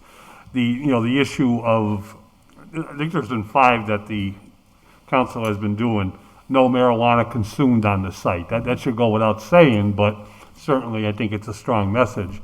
I hope that Mass General Law, state codes, regulations, as our Board of Health Director pointed out, is enough to tell someone that opens up a business, they have to abide by law. We don't need to put it on a special permit. It serves no purpose. If the committee and the council is more comfortable, I would rather put a general, clause on all special permits that the holder of this special permit must abide by Mass General Law, regulations, city ordinances, and so on, so that we don't get into specifics and just duplicate what is already there. I'm more interested in giving, Sean the clear path of how to enforce the law and to do, the Board of Health to do their job, the building commissioner to do their job, which both do very well, as opposed to, adding so much to a special permit, we lose sight of what we're doing here. This is about use and location. Okay, I think the rest of it, is there. We just need to tweak it. And my other suggestion is, and I don't know if Attorney Deegan will agree with me or not, is, I voted for that city ordinance with the 200 buffer, trying to reduce what I feel is the problem of the city, the age of the city of Holyoke. Our industrial zone was created with everybody who walked to work. Therefore, schools, hospitals, corner stores, everything was, it was like a business was a city in itself. And that's the way life was in the beginning of Holyoke and probably most of the country. We can't change the infrastructure of our city. Kelly School was there, maybe not the size it is now. Morgan School was there, maybe not the size it is now, but they're there. And they're right in the midst of the industrial zone. And we have to learn how to coexist, and that's why I voted to change the buffer to make more sense out of it. The intent of my vote is not what I read in that ordinance now. You can call that a Scribner's error, you can call it anything you want. But something happened where that did not get translated, and that's the problem. And that's a problem that we'll work on and correct in the future. And I won't point fingers or say, what I'm thinking, but that's the issue here. So we can't change that, and I've screamed at city council meetings, we should not be getting legal forms the night we're voting on them. Because this committee does too much hard work, and we should have at least the weekend before we have to vote to read what is written as to the intent of what this committee voted on, and then take our vote at the full city council meeting. And that is so important, one of our rules, that takes place. And I know there's always exceptions to rules, but our exception right now is I walk in and I've got 10 legal forms to read before I take a vote that night. It's not going to happen. And then maybe if we have them, we will be able to catch these errors. But can we add for these 3 special permits, if it's the intent of the city council to give them, the okay to go forward, that yes, we're in favor of the special permit location for the purpose to use with these, 5 conditions, but you may have to wait until we tweak the city ordinance to the intent of what the city council originally voted on. I know it's not being an attorney like Attorney Degnan and Attorney Jourdain, I'm not sure if I got the correct legal request here, but there's got to be a way to do it, because otherwise we're between a rock and a hard place. So if I'm hearing Attorney Degnan, I'm hearing Councilor McGivern ask that if we approve the special permits conditional upon amending our ordinance, would that be acceptable and keep us within the timeline? I guess the question to think about is, what if they don't? So I just want to think about that a little bit. It's an interesting question. I mean, is this relative to putting the, I think I heard Councilor McGivern say that we really don't need to add references to the statute, to the permit regarding the statutes that Sean sorry. I did hear that. Sean. I heard 2 things from Councilor McGivern. One, that if we wanted to add a condition, add a general condition that the applicant complies with Mass General Law and the local ordinances, which I think is a fine thing to put. And then he also asked if we grant the permit with the conditions pending the amendment of the ordinance, could we state it in that way to the council, since we anticipate we're getting the order and we'll be taking it up in a public hearing shortly? But acknowledging that the ordinance needs to be amended. Yeah, Did I summarize that accurately, Counselor? Thank you. Thank you. Yeah, I mean, I agree with the first one, the first indication that Councilor McGivern made. With respect to the condition that we fix our ordinance, without knowing what that's going to be, I think that could be problematic because we're attaching conditions that we have no idea where it's going to end up, and neither will the permit holder. All right, well, there's your answer. I respect, thank you. I respect and I kind of expected that type of answer, but Attorney Degan, you've already said to us, if we vote in favor of the special permit right now, the way the ordinance exists, it means nothing. And that opens up a can of worms. If we vote the special permit down because of the ordinance, you yourself said that's potential litigation. So where do we go? You're not giving us a path that we can go that makes sense to our law department. Well, let me ask this. I mean, with respect to the buffer zone specifically, which is going to be taken up again, that changes to meet the, to meet what I think was the intent in the beginning. Then I think we can do it. I think it'll work.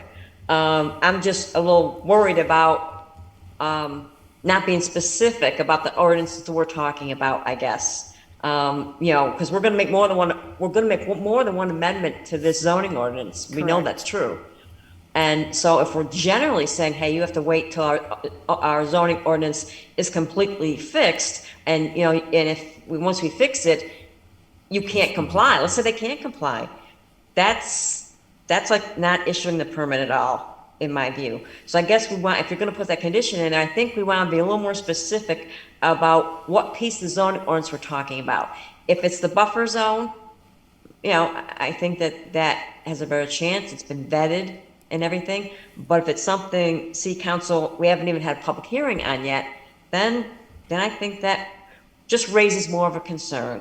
So the answer, I'm taking a long way around, I think the answer to the question is, if you want to put a condition in there with respect that they comply with the zoning ordinance, with particularity the buffer zone, okay. But if you have something else, then I just have a question myself because I don't know what it is. And I wouldn't say you put anything on the special permit that is so uncertain at this time. I guess that's my concern.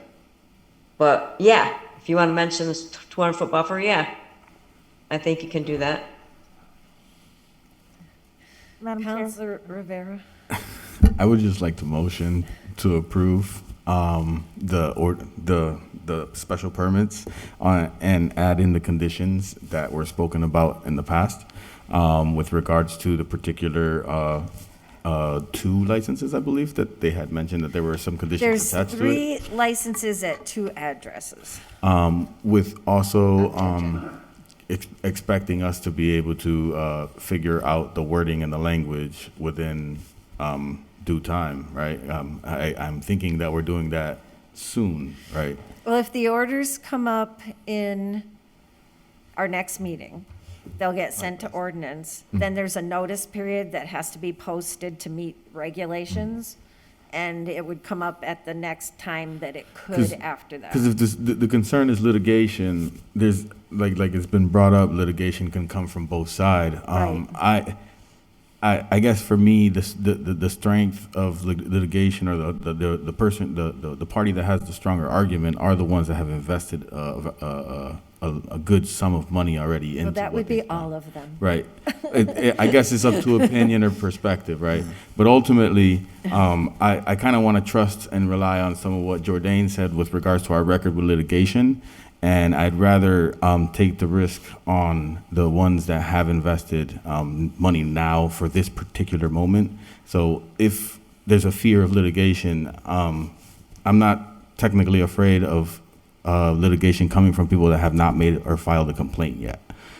So in a sense, I guess what I'm saying is that I I would like to file or motion to approve the 3 with the conditions that had put before, if that's possible. The 5, and are you adding a 6th relative to complying with the ordinances, or you're recommending approval with the 5?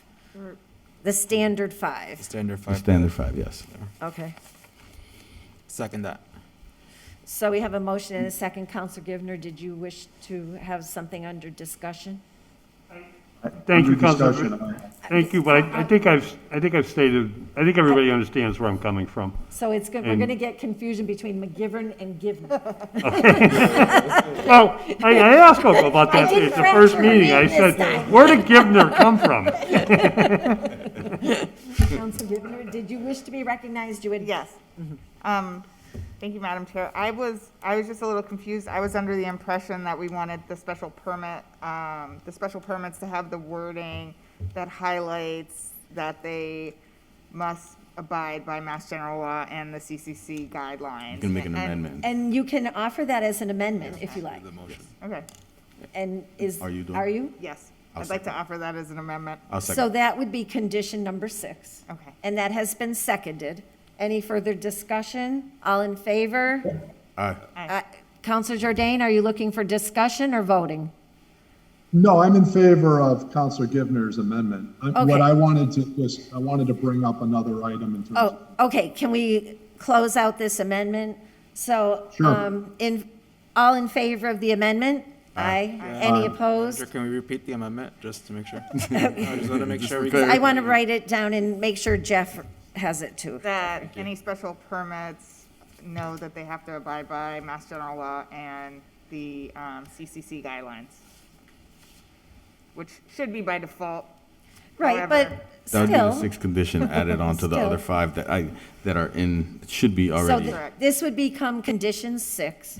And I hope to be consistent that we would just add this to every other special permit going forward, Yes. so that we're not picking and choosing who we put it on, so. I agree with that. Okay, so we'll note that we now have 6 standard conditions that we would be putting on the special permits, so thank you for that. Counselor Jordan, did you wish to be recognized? Because we still have to vote on the special permits, and we still have the other 4 orders on the table, so you have the floor. Thank you. It seems to me that what Counselor McGivern was driving at makes some sense, and it sounds like Attorney Dignan was supporting that, which is to say, provided the applicant complies with the setback requirements, in effect, and, now that's on us apparently to go change that, so that they're okay with it. So, I mean, we need to change if that's what our intent is, and I don't have a strong opinion, I haven't researched it enough, but I'm only holding to the principle that whatever the law is, we follow the law. Right. And now it's on us as makers of law to go and make those whatever we want them to be. But I think in the absence, if there is some concern, I think if you are going to vote for this, you should say that they need to comply with the ordinances of the city of Holyoke, relative at least to the point of the setback requirements, so that, we need to go fix them. Maybe that's a middle position. So are you fairly offering, quickly. so we have a motion on the floor to approve the special permits with 6 conditions. Are you Well, offering I'll that add as an that- amendment? Yeah, that they comply with the setback requirements of the city of Holyoke relative to, these facilities of this nature, and that's my condition. I'll second that. No. Counselor Givner. It sounds to me like the disagreement here is whether or not we should be adhering to the 200-foot setback that some of us here don't think is actually legal to have in the ordinance. So I can't second that. I can't vote on that. Any other discussion on the amendment? Madam Chair, agree with what Councilor Givner said. I think we're unclear as to if our ordinance is even allowed under Mass General Law. So adding that condition to follow our ordinance that may be out of compliance is, I think, is an issue. So I would also vote no on that amendment. Okay. Well, I will say it's a fair question to be asked, but in all meetings and discussions I've been in, I have never been told that we cannot set buffers for other uses. This was the first I've heard that we could only set it for one use, but nonetheless. Under discussion, I would also Councilor add, Jourdain? in order for that to have been made a law, it had to have been drawn into legal Right. form by the law department before it's allowed to be voted on. Therefore, if that turns out that that was not legal, Right. and that's It not was signed by true, the then the city law solicitor. department has missed this on Because- multiple levels. Exactly. Okay? Exactly. Yeah, okay. I hear you on that, and I hear everybody on it. So on the motion to amend, all in favor? Aye. Aye. Opposed? Nay. Nay. Nay. Okay, so the amendment fails on a 3-2 vote. So we have before us now the motion to approve the 3 special permits with the 6 noted conditions. I better read them just to be thorough. Let me get them in front of me. Madam Chair, if I may? Yes? You're doing an awesome job. Thank you. I'm getting back on the horse, so to speak.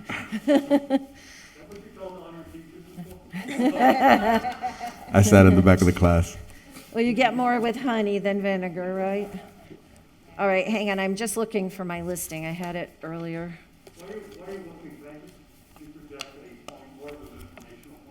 Yes, you're recognized, Councilor McGivern. Yes, I have it. For purpose of everybody here and them, we went to close the public hearing, we cannot take new testimony. Correct. Mass General Law. Correct. We only have our own discussion. Absolutely. Oh, and, Microphone, Councilor McGivern. and thank you for, As I said, there are some petitioners here that I know would like to speak, but because we closed the public hearing, by law, we cannot allow new testimony to take place because the public isn't here to respond to the testimony, and we can only have our own discussion at this point. And it's unusual circumstances because of the nature of what's going on here, but that's the way the law reads. correct, and thank you for pointing that out. I don't want people to feel that they're not being allowed to be heard if it was an otherwise open forum. So thank you for making that clear, Councilor McGivern. Okay, so the conditions are, 1, that the owner of the building always pay the commercial property tax rate to the extent allowed by federal, state, and local laws for the duration of the special permit. 2, that the business retains a minimum 30% Holyoke residents for non-security jobs. 3, that the hiring preference be given to security personnel that are retired Holyoke police or are a retired member of another police department that now lives in the city of Holyoke. 4, there shall be no marijuana consumption allowed on site. 5, that the hours of operation be set according to city ordinances. 6, that the owner comply with Mass General laws and the guidance from the Cannabis Commission. So all in favor of, and this is, just to be clear, to grant the permits for ACMJ at 532 Main Street,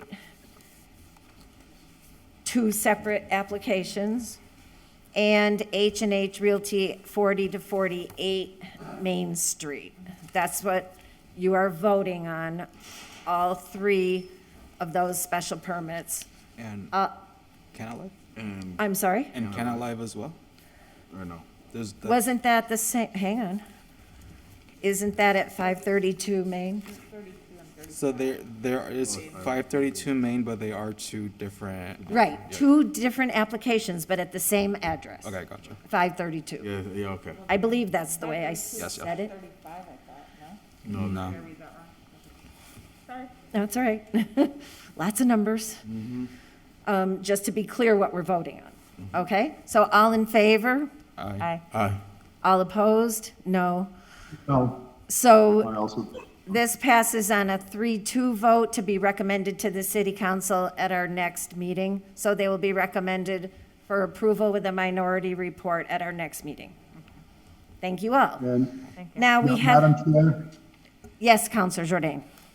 so again, headlining the minority report is, it doesn't comply with the law. So that's the basis for Right. the denial that you'll be seeing from Yes. later, reasons stated earlier. Thank you. Yes. Thank you. Now, hang on, because we have some of the other orders before us. In terms of items 6, 7, and 8, I would entertain a motion to receive the communications Motion to receive, sorry. and keep them in the files. Yeah, motion Yeah. to receive items 6, 7, and 8. Those are the legal opinions Second. from 3 different sources, just for the public. Yep. All in favor? Aye. Aye. And on item 5, that the health director, building commissioner, and any other relevant city official meet with the ordinance committee to discuss odor mitigation at marijuana entities in Holyoke for the purpose of amending city ordinances and/or adding language to the list of conditions typically added. So we did not do anything relative to that. So it's my intention to go ahead. This was filed by 4 different counselors, 2 who remain on the council. So, Quick question, if I may. yes. How different is that than the order from item 1 when we asked for the department heads to do research on mitigating the situations and the issues that came up in So order 1? at the current time, we have no enforcement language within our ordinance. Yeah, no. We also say to people, if you have a normal sense of smell, and okay, let's start defining normal, and that will be the rest of our lives. And you can smell it, then you can file a complaint. So in order for us to address any of that and change any of that, what I would seek is a motion to table this order to set up a public hearing. That's the only way we can amend the ordinance.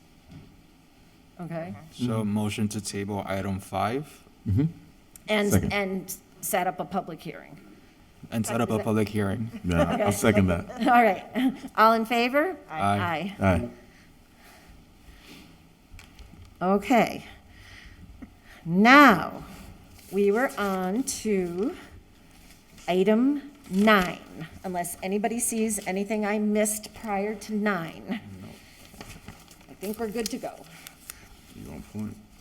I'll entertain a motion to take up item 9. Motion to take up item 9 off the Second. table. All in favor? Aye. Item 9.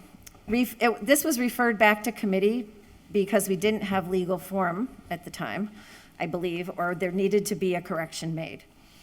Ordered that the city of Holyoke re-examine the current ordinance, which only specifies that the snow and ice shall be removed from the entire width of all portions of streets on which parking meters are installed, but does not state this for residential zones. Section 78-141, removal of snow and ice. No owner or person in control of an estate abutting any street, lane, court, or square within the city where there is a sidewalk shall place or suffer to remain for more than 24 hours any snow upon such sidewalk, any ice upon such sidewalk, unless such ice is made even and covered with sand, sawdust, ashes, or other suitable material to prevent slipping, nor shall any person place any ice or snow onto other private property or public ways. This section shall apply to snow or ice which may have fallen from any building upon such sidewalk, and to snow which may have accumulated upon such sidewalks by drifting, and to ice formed by water running or accumulating upon such sidewalk. B, on all portions of streets on which parking meters are installed, all snow and ice shall be removed from the entire width of the sidewalk within 8 hours after the cessation of the storm. The rest is anecdotal about a problem in an area. So, the committee did recommend amendments to the legal form, which we have before us. And Jeffrey, can you put up our current ordinance, please, on the screen? And the legal form that's been provided to us? Thank you. Now, we all have in our packets tonight legal form relative to the removal of snow and ice.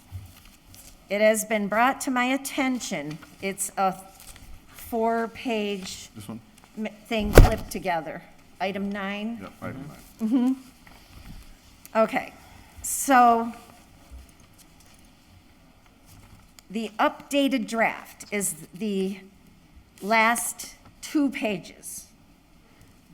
However, there's still an amendment that we need to make to that. Okay, so up on the screen, you see the new proposed draft. Okay, so this, it's not a side-by-side, but let me just walk through this. It was not the intention of the committee to remove the language that spoke about the portions of the street on which parking meters are installed.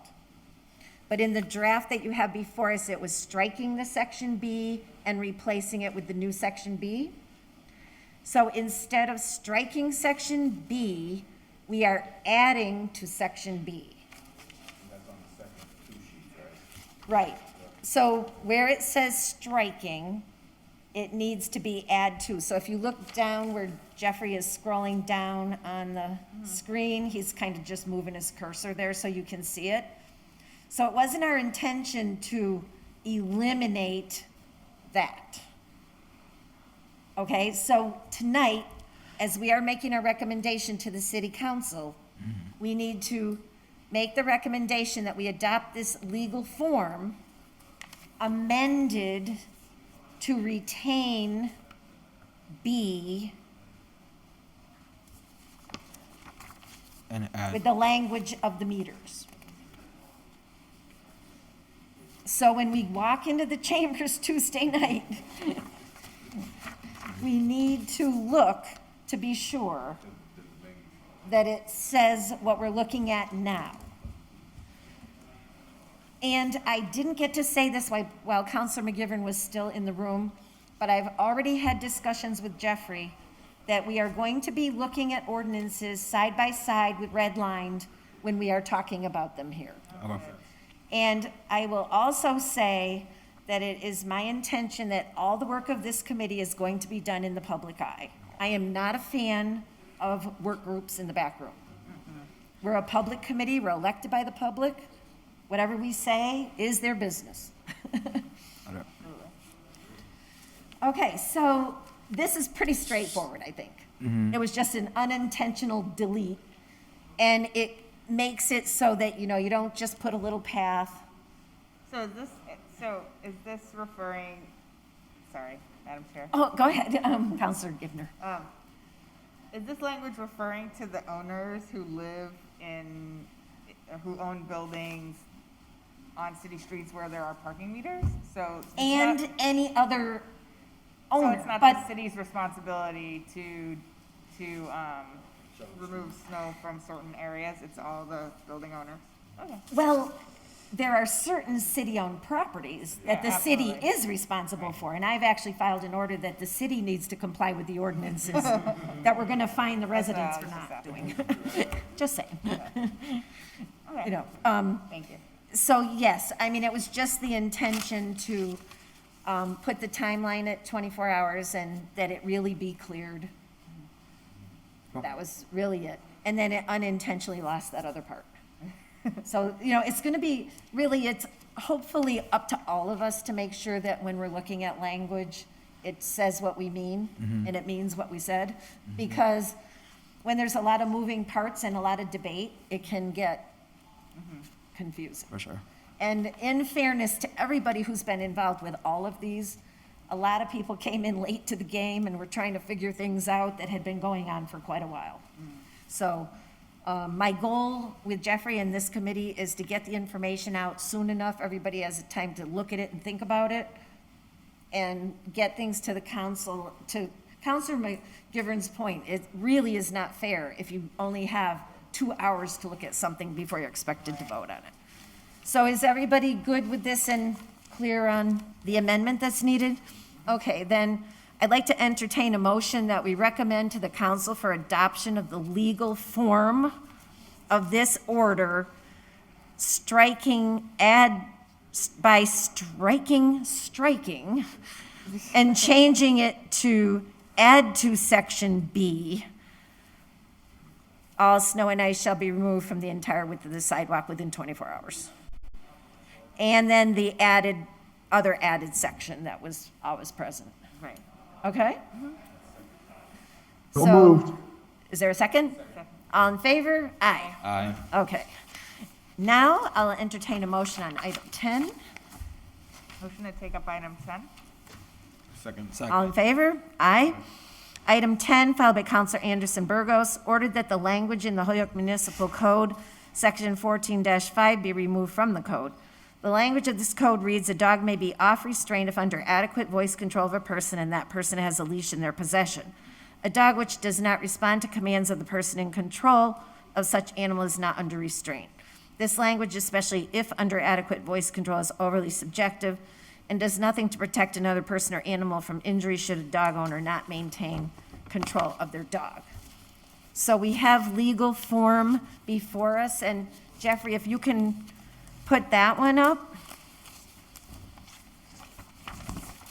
We also have a little bit of cleanup to do on this one. So in front of us, we have the language eliminating the part about having them off lead. However, I was advised by Jeffrey that we also had discussion, and you can see it on the screen. I don't have it in front of me. We had discussion about collars, you know, the restraint collars that are used with the electric fences. That a dog may be off restraint if it's completely confined within a fenced area or yard, which could be a fence, or one of those electric fences.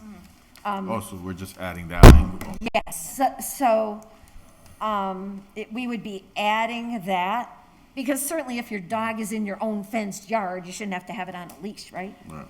It also goes with like dog parks and. Well, in a dog park, you have to have them on a leash, right? No, No. No? not that I know of. Oh, It's a okay. fenced in area. But, But there's all different dogs. I mean, that would be a good Oh, policy. well, anyway, let's not worry about that. Yeah, I was able- Right. Let's not complicate our lives right that's now. gonna be complicated. But in any event, the whole idea is that the dog really be under the control of the owner Yeah. in a real way. So if those amendments look okay to everybody, then I would accept a motion to approve the legal form, adding the language, "A dog may be off restraint if it is completely confined within a fenced-in yard, area, or pen," which I guess could also be an electric fence. As long as they're under control. I've always felt that the Madam poor Chair? dog is a victim of a dog running Little- around if it's in one of those. Little PETA situation. Counselor Jordan, are you wanting to be recognized? Yeah, is the voice control in the current, is that language in the current ordinance or no? Yes, in the current ordinance, which is being stricken, it says, right today, it says, "A dog may be off restraint if under adequate voice of a person and that person has a leash in their possession. A dog which does not respond to commands of the person in control of such animal is not under restraint." So I guess my question is, who's asking for us to change this? Are we getting complaints? Are we getting So- requests from Board of Health? Like, what's this all about? So this was filed by Counselor Anderson Burgos, and there was an incident with a dog and another dog where theoretically the dog was under voice control, but when the dog saw a dog on its turf, it attacked the dog and did not respond to voice control, which resulted in the death of the dog and injury to the owner. Is He Counselor is. Anderson Burgos here? Yes, yes. Oh, Can- okay. I was going Counselor, to ask one question, and then turn it over to Juan, but is it possible a middle ground on this could be if it's on your own property, as opposed to, I could totally see, you can't have a dog going around on public ways without, going by voice control alone, as opposed to if it's, you have your dog in your front yard for, type of situation. I'm just wondering. So I'm interested to hear Juan's perspective. Madam. right, I think that's exactly where this happened, but Counselor Anderson Burgos? Hi, yes, thank you for acknowledging me, Madam Chair. So, yeah, this actually happened in front of the home. So the dog, there was no fence. The dog killed the other dog and attacked the owner of that dog. And this is not the only attack. There's been other attacks throughout the city. So this just protects not only dogs and people, but people who deliver mail, Amazon, whoever is delivering, just people in general. To be honest, a dog, you may think you have control of it, but at the end of the day, the dog's not going to listen if it doesn't want to. This is just to protect everyone. Yeah. Counselor I was Jordan? just wondering, I was just going to ask you some questions. I'm assuming in order for there to be a dog that killed another dog or and attacked somebody, this had to have been a pretty good sized dog, right? I'm assuming could we, I don't know if you know the breed of the dog. I was wondering if we could have it where it's like dogs over 30 pounds or something like that. I mean, if somebody's got a Chihuahua, you know what I'm saying? It's not exactly you got a 10-pound dog, or they're not going around killing other people or other animals. That's a good point, Councilor Jordan. But, at this point, it's not even the size of the dog, because if the dog, if it has rabies or whatever, if that dog bites into your skin, that's a whole totally different ballgame there as well.